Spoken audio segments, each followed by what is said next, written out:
Опа, мен сенің жауың емеспін, осыны мәңгі есіңе сақта. Ваххабит, салафит емеспін. Мен сендерді Аллахтың тура жолына түсіп, жұмақтың адамдары болуларыңды қалаймын. Сопылар намаз кезінде күніне кемінде 35 рет Фатиха сүресін оқиды.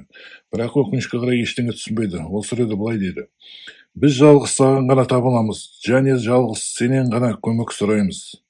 Сопылар осы аятты күніне 35 рет оқып, өлі әулиелер мен перілеріне ғибадат етіп, олардан көмек сұрайды. Құранда Аллахтың орнына қиямет күніне дейін естімейтін және өздерінің шақыруына жауап бере алмайтындардан, көмек сұрайтындардан артық кім адасушы еді дейді. 46 сүренің 5 аятында. Аллах Құранда бірнеше рет қабірдегі өлгендердің тірілерді естімейтінін айтады. Ал сопылар болса шайтанның азғыруына сеніп, өлгендердің көмек сұрап, оған қызмет ете беруде. Көз алдыңа елестетіп көрші. Сен сиініп жүрген керемет әулиеңнің біріңнің қабіріне ит келіп сиіп түшіп кетті дейік.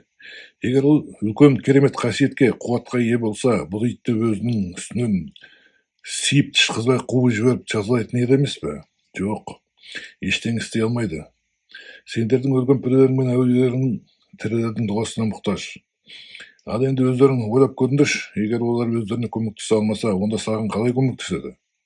Олар тірі кезінде ғажайып кереметтер жасағанына дауласпаймын, бірақ оларға жын шайтандар көмектесті. Ал өлген кезде олардың жаны басқа әлемге өтіп ұйықтап жатыр қазір. Сондықтан олар өздеріне де сендерге де көмектесе алмайды. Осы опа, өзіңнің шайтаншылығыңды тастап, Құран мен сүннетке орал.